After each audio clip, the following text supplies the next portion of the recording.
विफाकी दारुल हुकूमत में सियासी हलचल। हुकूमत के आईनी तरमीमी बिल लाने के जतन, ओपोजिशन की बिल रोकने की कोशिशें।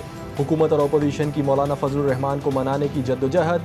चंद घंटों में पीटीआई रहनुमाओं की मौलाना से 2 मुलाकातें। अदलिया इस्लाहात आईनी तरमीमी बिल पर तबादला ख्याल। पीटीआई वफ्द की मौलाना फजलुर रहमान से आईनी तरमीम का हिस्सा ना बनने की दरख्वास्त। जराये के मुताबिक वजीर कानून आजम नज़ीर तारड़ ने मौलाना फजलुर रहमान को आईनी तरामीम के मुसवदे पर आगाही दी। JUI सरबराह की पेश करदा तजावीज़ भी मुसवदे का हिस्सा बनाने की यकीन दहानी। नंबर्स गेम पूरे होने का दावा। आईनी तरमीमी बिल की राह में रुकावटें हायल। हुकूमत मौलाना का एतमाद हासिल करने में नाकाम। वज़ीर आज़म शहबाज शरीफ का इत्तेहादी कायदीन और अरकान के एजाज़ में इशाइया। पीपल्स पार्टी समेत कई इत्तेहादी जमातें इशाइये से आउट। JUI वाले भी नहीं आए। वज़ीर आज़म ने अरकान को अदलिया इस्लाहात आईनी तरमीमी बिल पर अरकान को एतमाद में लिया। वज़ीर आज़म की ज़ेर सदारत वफाकी काबीना का इजलास आज होगा। इजलास में आईनी तरमीमी बिल की मंजूरी ली जाएगी। कौमी असम्बली और सेनेट के अलग अलग इजलास भी आज तलब। आईनी तरमीम का बिल आज पेश होने का इम्कान।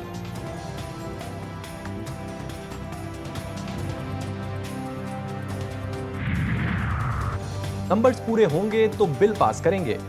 2 बिल पेश हो रहा है, कोई मखसूस बिल नहीं। सामने आएगा तो मुखालफत या हिमायत का फैसला करेंगे। चेयरमैन सेनेट यूसुफ गिलानी कहते हैं, कानून बनाना पार्लियामेंट का काम है, मौजूदा हालात का हल इंतखाबात नहीं। कोई एक पार्टी मुल्क नहीं चला सकती, तमाम जमातों को मिलकर काम करना होगा।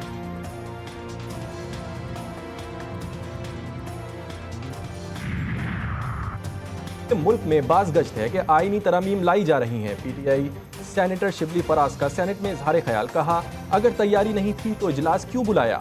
नंबर्स पूरे नहीं हो रहे तो आप दूसरी तदाबीर इख्तियार कर रहे हैं। आइन में तरमीम की कड़ी शराइत हैं।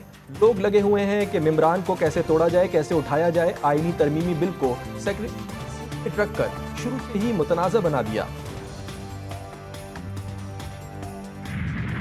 पीटीआई सियासी जमात थी और है। 12 जुलाई के फैसले में कोई इबहम नहीं। इलेक्शन कमीशन जिम्मेदारी फौरी पूरी करे। जिम्मेदारी पूरी करने में नाकामी और इनकार के आईनी और कानूनी नताइज हो सकते हैं। नशिस्त उसी सियासी जमात की तस्वुर की जाएगी जिसका सर्टिफिकेट आया। मखसूस नशिस्तों के केस में अक्सरियती फैसले देने वाले सुप्रीम कोर्ट के 8 जजेस ने वजाहत जारी कर दी। अदालत का कहना है कि सुप्रीम कोर्ट का 12 जुलाई का शॉर्ट ऑर्डर बहुत वाज़ेह है। इलेक्शन कमीशन इस हुक्म को गैर ज़रूरी तौर पर पेचीदा बनाया है। सुप्रीम कोर्ट ने इलेक्शन कमीशन को फैसले पर फौरी अमल दरामद करने की हिदायत कर दी।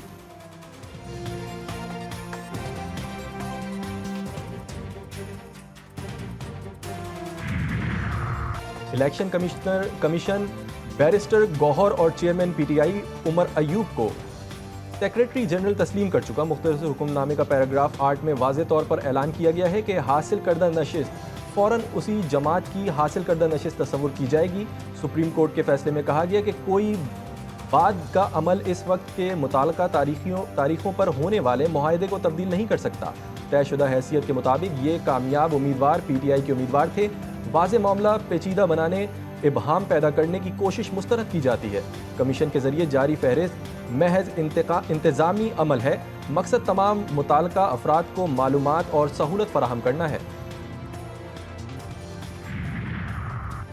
ये तासुर दुरुस्त नहीं कि बैरिस्टर गौहर को चेयरमैन पीटीआई तस्लीम किया। सुप्रीम कोर्ट के 8 जजेस के वजाहती फैसले पर इलेक्शन कमिश्नर का रद्द अमल सामने आ गया। ज़राए इलेक्शन कमीशन के मुताबिक पीटीआई के इंट्रा पार्टी इलेक्शन का मामला अभी तक इलेक्शन कमीशन में ज़ेर गौर है।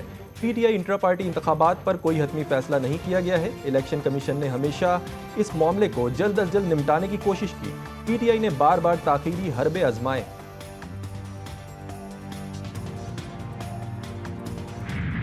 सुप्रीम कोर्ट में इलेक्शन कमीशन के वो नोटिस भी फाइल किए थे साथ, जिसमें सुप्रीम कोर्ट ने हमें एड्रेस किया था चेयरमैन पीटीआई, और हमने सुप्रीम कोर्ट के सामने जो लेटर गया था इलेक्शन कमीशन से, उसमें इलेक्शन कमीशन ने सुप्रीम कोर्ट के ये बिल्कुल नहीं कहा था कि इनके इलेक्शन हो चुके हैं। चेयरमैन पीटीआई ने सुप्रीम कोर्ट के इलेक्शन कमीशन की दरख्वास्त पर वजाहत को खुशाइन करार दे दिया। बैरिस्टर गौहर कहते हैं, हम तो पहले ही कह रहे थे कि इलेक्शन कमीशन फैसले पर अमल दरामद ना करने के हरबे इस्तेमाल कर रहा है। शिबली फराज बोले, इलेक्शन कमीशन मुल्क का सबसे बड़ा मुतनाज़ा इलेक्शन करवाने का जिम्मेदार है।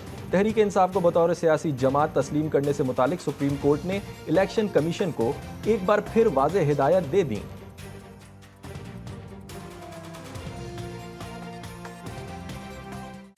क्या वो वक्त ज़ाया करने के लिए उन्होंने जो एक एप्लीकेशन दी हुई थी उस पर फैसला आ गया है और उसमें बड़ा क्लियरली कहा गया है कि इलेक्शन कमीशन ताख़ीरी हरबे इस्तेमाल कर रहा है और ये चीज़ बड़ी वाज़ेह है कि पाकिस्तान तहरीक इंसाफ एक रजिस्टर्ड पार्टी है, उसका वजूद है।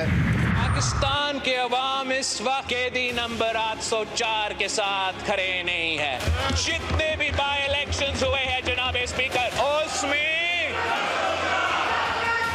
ये लोग हारते हैं और इत्तेहादी जमातें जीतते हैं। कल रात जो पूरे पाकिस्तान ने एक बयान पढ़ा है अपनी सियासत को चंपाने के लिए, अपने अदालत के केसेस में रिलीफ लेने के लिए हर आईनी इदारा पे हमला किया है जनाब स्पीकर। कौमी असम्बली का इजलास, chairman peoples party Bilawal Bhutto Zardari का धुआंधार खिताब। बोले, कल रात एक बार फिर जमहूरियत पर हमला हुआ। चीफ जस्टिस काजी फाइज ईसा के खिलाफ तौहीन अदालत की गई। अवाम कैदी नंबर 804 के साथ नहीं खड़े।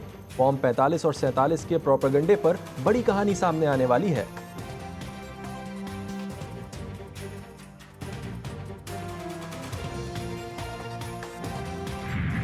स्पीकर, यहाँ पे जिस वक्त बिलावल भुट्टो साहब बात कर रहे थे तो पश्तो की एक कहावत है जिसको हम लोग कहते हैं उब्बा खड़ावल। उब्बा खड़ावल का मतलब ये होता है जनाब के पानी को गदला करना। जब वो बात कर रहे थे जनाब स्पीकर, उनका जो टोन और टेनर और तरीकाकार, मुझे माशाल्लाह झलक आ रही थी कि जिस तरह उन्होंने पूरे 2 दिन प्रैक्टिस की है। बिलावल भुट्टो की तकरीर से लग रहा था कि उन्होंने 2 दिन प्रैक्टिस की है। ओपोजिशन लीडर उमर अयूब का रद्द अमल। बोले, जो रात के अंधेरे में आप आईनी तरमीम लाना चाहते हैं, आपके पास नंबर्स पूरे नहीं हुए, आपके पास कैपेसिटी ही नहीं है आईनी तरमीम लाने की। मजीद कहा, बानी पीटीआई का वजीर आजम बनना नागुज़ीर है। मुल्क में इलेक्शन होने चाहिए साफ और शफाफ, जिससे मजबूत हुकूमत आए।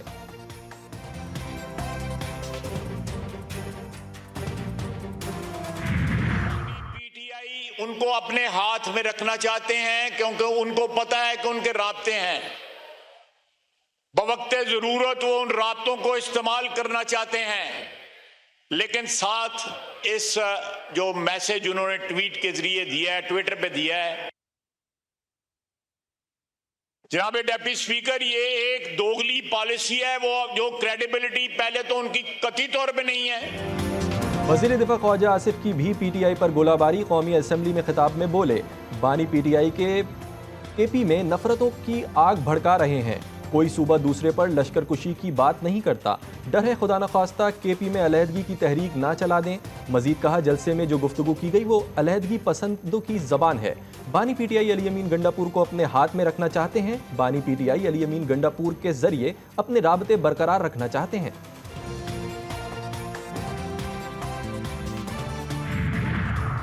दिन में मुलाजमीन की रिटायरमेंट पर पेंशन और ग्रेजुएटी खत्म। सिंध काबीना की डिफाइंड कंट्रीब्यूशन पेंशन स्कीम 2024 के निफाज की मंजूरी। स्कीम के तहत नए भर्ती होने वाले डिफाइंड पेंशन स्कीम में हिस्सेदार होंगे। मुलाजमीन अपनी तनख्वाहों का 10 और हुकूमत 12% हिस्सा मिलाएगी। रकम मुलाजमीन के अकाउंट में शामिल की जाएगी।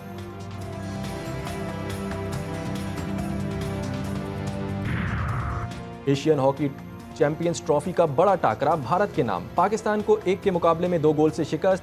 भारत के दोनों गोल हरमनप्रीत सिंह ने किए। पाकिस्तान की जानिब से नदीम अहमद ने वाहिद गोल स्कोर किया। पॉइंट्स टेबल पर भारत 12 पॉइंट्स के साथ पहले और पाकिस्तान 8 पॉइंट्स के साथ दूसरे नंबर पर।